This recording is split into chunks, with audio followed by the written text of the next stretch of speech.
जब सूरज ढल रहा था और चांद उग रहा था, तो सूरज ने चांद से पूछा, अरे भाई, एक बात बताओ, तुम जब भी आते हो तो कोई तुम्हें प्रणाम क्यों नहीं करता? ऐसा नहीं है भाई, हर कोई एक जैसा नहीं होता। कई लोग मुझे भी प्रणाम करते हैं। पर मैं तो जब भी उगता हूँ तो सारी दुनिया मुझे जल चढ़ाती है, पर तुम्हें तो कोई भी जल नहीं चढ़ाता। सूरज और चंद्रमा की ये बातें बेलापुर गांव के लोग सुन रहे थे।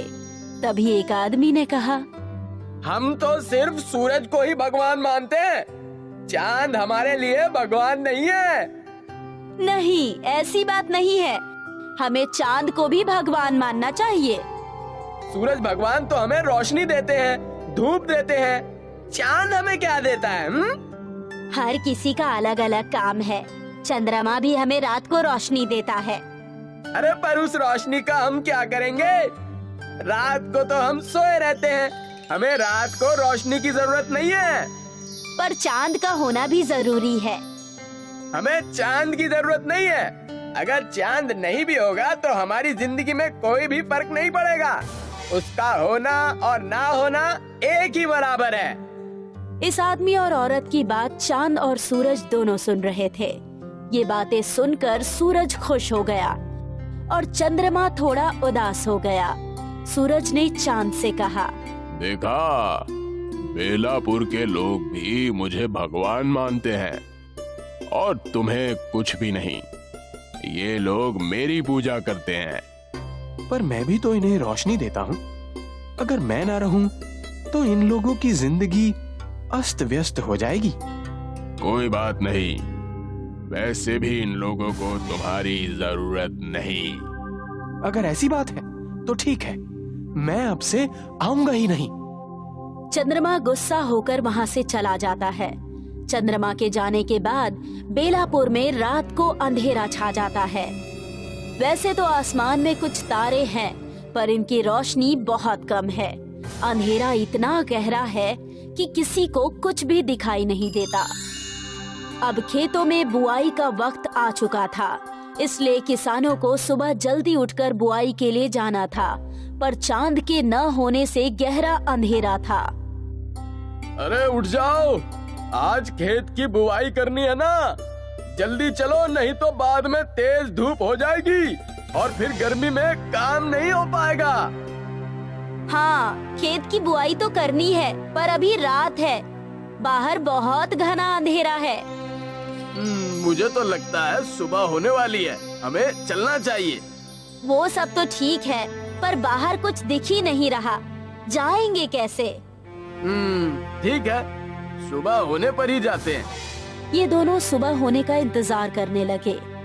जब सुबह हुई तो ये दोनों खेत के लिए निकल पड़े, लेकिन कुछ ही देर में तेज धूप आ गई और गर्मी के कारण खेत में काम करना मुश्किल हो रहा था। बहुत गर्मी हो रही है, चलो घर चलते हैं, कल सुबह जल्दी आ जाएंगे। हाँ, सही कह रही हो, इस भयानक गर्मी में तो मुझसे भी काम नहीं होता, कल आते हैं। वो आदमी और औरत दोनों घर चले गए। अगले दिन भी जब वो उठे तो रात को चंद्रमा के न होने की वजह से बहुत घना अंधेरा था, और आज भी वो दोनों जब उठे तो सूरज निकल चुका था। सूरज की गर्मी के कारण खेत में काम करना मुश्किल हो रहा था। इस समस्या से परेशान होकर आदमी ने सूरज से कहा, हे सूर्य देव, हमें चांद की जरूरत नहीं है। अगर आप रात को भी रहें तो हमें कभी भी चांद की जरूरत नहीं पड़ेगी और हम केवल आप ही की पूजा करेंगे। ठीक है, अब से मैं रात को भी रहूंगा। अब दिन खत्म होने के बाद सूरज रात को भी बेलापुर में ही रहने लगा, जिससे दिन ढल ही नहीं रहा था और रात हो ही नहीं रही थी। अरे जल्दी से खाना बनाओ, नींद आ रही है, सोना भी है। अभी तो दोपहर का वक्त है, क्या अभी से खाना बनाना शुरू कर दूं? अच्छा ठीक है, बाद में बनाना। वो आदमी और औरत बहुत देर तक रुकते हैं, पर शाम नहीं होती, क्योंकि अब सूरज ढल ही नहीं रहा था। भूख से आदमी का बुरा हाल हो गया। अरे लगता है आज शाम नहीं होगी, तुम खाना बना दो। ठीक है, बनाती हूँ। औरत ने खाना बनाया और दोनों ने खाना खा लिया। अच्छा सुनो, मैं सोने जा रहा हूँ। अभी तो रात ही नहीं हुई। हाँ, सूरज भी तेज चमक रहा है, पता नहीं रात कब होगी। मैं तब तक नहा लेता हूँ। वो आदमी नहाने चला गया। बाप रे, आज तो बहुत गर्मी है। पता नहीं इतनी गर्मी में कैसे रहेंगे। आदमी नहाकर लौट आया। अरे नहाने के बाद भी कितनी गर्मी लग रही है। अब सूरज नहीं ढलेगा, इसलिए ये सब हो रहा है। ये सब सूरज की वजह से ही हो रहा है। कोई बात नहीं, चलो सोते हैं। ये दोनों सोने के लिए चले जाते हैं, पर सूरज की गर्मी की वजह से दोनों परेशान हो जाते हैं। इन्हें बहुत पसीना आ रहा है। अरे पंखा तेज कर लो। औरत पंखे को तेज कर देती है, पर तेज हवा चलने के बाद भी इन्हें गर्मी से राहत नहीं मिलती। इतनी गर्मी में तो मर ही जाएंगे। काश सूरज ढल जाता तो गर्मी कम हो जाती और हम लोग चैन से सो पाते। अरे अब तो ये गर्मी बर्दाश्त के बाहर हो गई है। मुझे भी लगता है कि हमें चांद की जरूरत है। चलो जाकर सूर्य देव से बात करते हैं। हाँ ठीक है, चलो। ये दोनों बाहर छत पर आते हैं। हे सूर्य देव, आपकी धूप को बर्दाश्त करना मुश्किल हो रहा है। इसमें मैं क्या कर सकता हूँ? तुम ही ने कहा मुझे रात को रुकने के लिए, इसलिए मैं रुका हूँ। हाँ, हम ही ने कहा था, पर अब हमें चांद की भी जरूरत है, क्योंकि हम इतनी धूप को नहीं सह पाएंगे। आज से आप सिर्फ दिन के समय ही रहिए।